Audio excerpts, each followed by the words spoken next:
the street, and so they were in front of the theater. The theater was like that in 1942.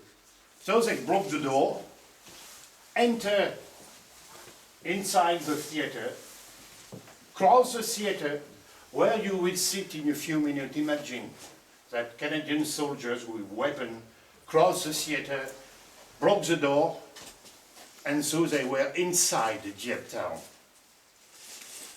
We read in a memory book, one of them wrote, we enter a building where there were clothes, theater clothes. It was the theater. Behind you, it's what we call the Panthéon. Here are written in alphabetic orders all the names of the 1,197 soldiers died, killed in 5 hours. You can look at the Panthéon at the end of the visit if you want. I can tell you a personal history. My mother was here in 1942. You say, you know, perhaps at the oldest they don't tell us a lot of things, so a lot of details. My mother, she only told me on that day she was 8 kilometers inside the territory. She told me we heard the noise of the battle and saw the smoke on the beach. And after, she told me there were many planes in the sky. And she told me more, they throw papers. And on the papers it was written in French. Don't move, stay home. It's not the landing, it's a raid. But we promise you, one day we shall come back and make you free. My mother remembers that. It was very important in that time. Since 2 years the Germans were in France. And here, it's 1944. It's 3rd of September 1944. It's what we call the March of Victory. In Dieppe town, you remember, they promised, and they did. It's the 1st Canadian Division landing in Dieppe in 42, coming back in 44, coming from Jubilee with Montgomery army straight to Belgium. Montgomery said to them, the Canadian, you will go to Dieppe and make Dieppe free. That's why, you know, I was born in Dieppe. There is a special feeling between les Dieppois and the Canadiens. I will tell you that when I was young, I thought that all the Canadians speak French. After I learned English, it's better for me.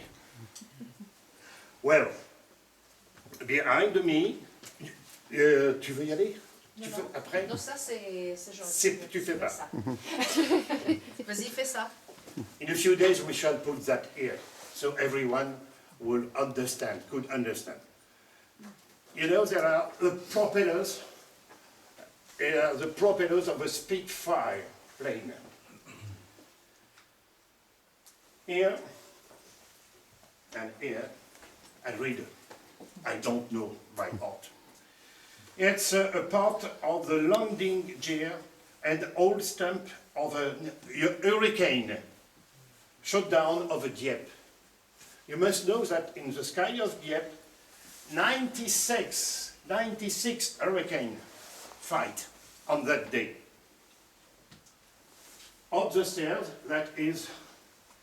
it's a cockpit of a Messerschmitt, a German plane. And here, it's a machine gun, Vickers. And there is a special story about that. 5 years ago, we received a call from Spain. A man tell us, I have the machine gun of one of the two Spitfire.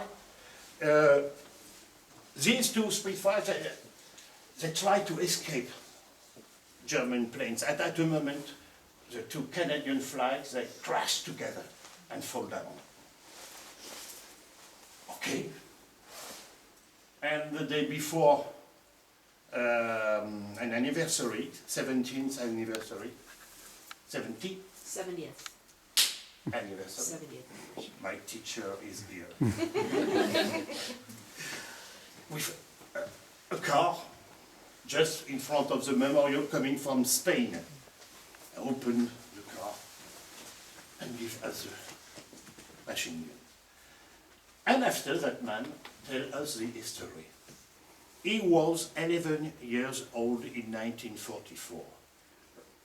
He was in the same city that my mother. Remember my mother, many planes in the sky. And that young boy, 11 years old, was looking what happened. And at a moment he saw the two planes crash and fall down. Take his bicycle, his little brother, his bicycle too, and they go to the crash. There they wait. The Germans are here. The German goes away. He go and take a machine gun on one of the two Spitfire. Yes. Go back home. Don't tell anything to the parents. And the history go on. That young boy will be a paratroopers officer in the French army and was in the north of Africa. At the moment, in the history of France, a part of the army was against the President of the Republic, Charles de Gaulle. So, they could be condemned in jail. They escape in Spain. That's why that man called from Spain. And he has always with him the machine gun. That is a part of history. I must tell you more that one of the two pilots of the Spitfire was the son of a Canadian minister.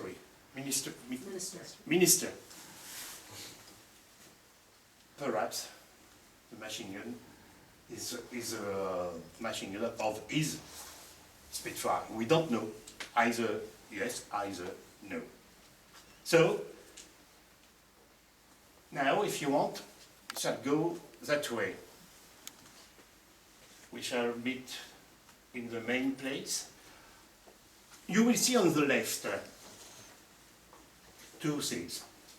There are British coins of 1942. What you must know is that Canadians were in the south of England since 2 years. They came in Great Britain at the moment of Dunkirk.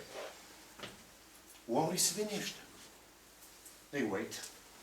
During 2 years, they are in the south of England.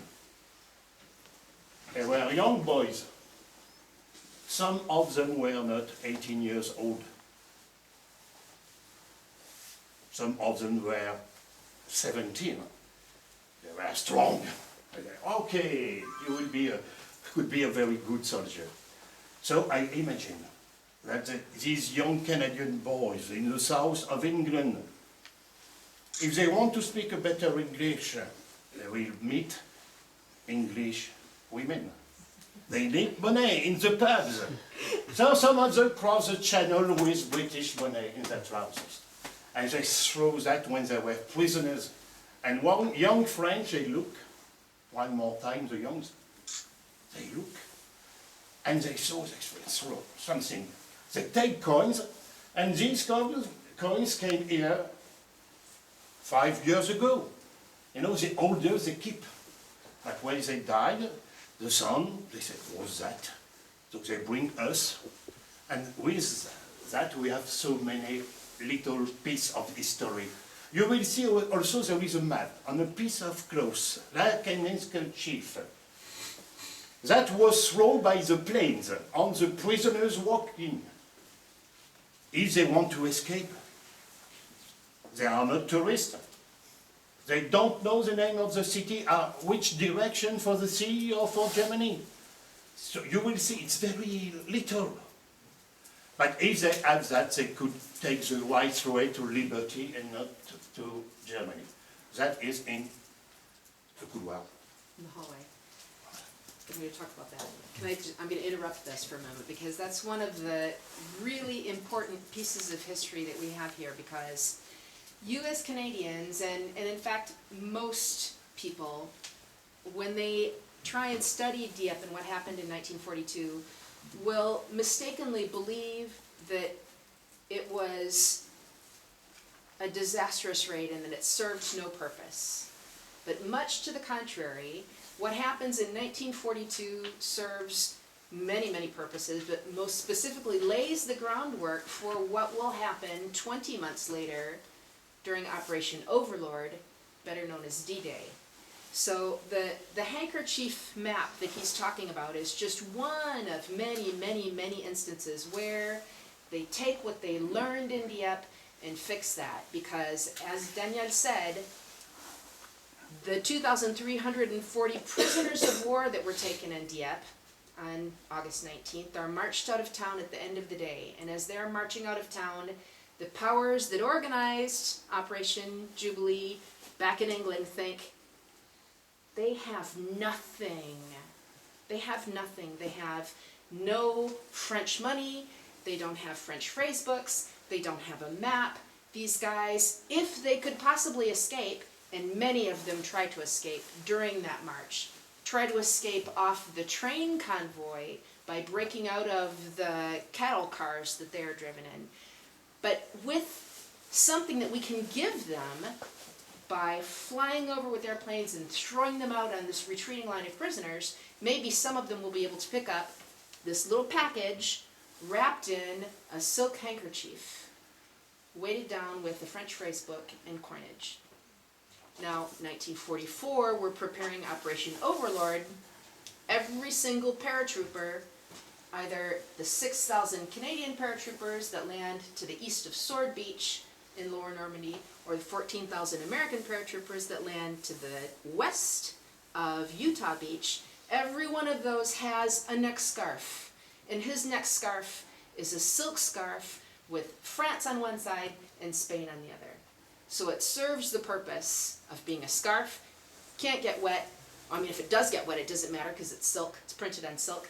You're probably not going to lose it because you've got it around your neck, and it won't rip like paper.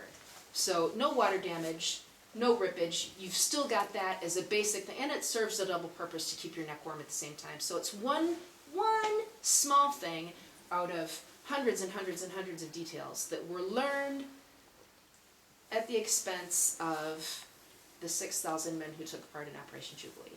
So it was a mandatory sting raid. It was not an attempt at liberating Europe. They were coming in to see what it was like to find out what the German infrastructure was like around a deep water port. Winston Churchill at the time believed that the only way to invade Europe successfully, Nazi-occupied Europe, would be to attack 5 deep water ports simultaneously. Dieppe, attacking Dieppe, just one, would give them valuable information to proceed for Overlord. Well, what they found out when they attacked Dieppe was, you do not try and attack the German infrastructure around a deep water port, which is why later on when they do Operation Overlord in Lower Normandy, there are no ports involved at all. None, none, none. Because they realized how difficult and how well prepared the Germans were for an attack on a port. So the reason that Dieppe took place was information gathering, taking prisoners, trying to find out about that deep water port infrastructure, that protective infrastructure that the Germans have put out, try to find out what the beach obstacles are like along the beach, trying to take out a radar station, and they're also looking for an Enigma code machine, which happened to be in the German headquarters here, the German naval headquarters. So under the big umbrella of this raid, lots of little things were learned in order to prepare Operation Overlord 20 months later. And that planning began the day after Jubilee. So we are gonna walk down the You hallway, go will into the other see, room too. you will see a video film of 40 minutes and on about the port, so you will have historian, Canadian and British speaking about all that. Okay? After you.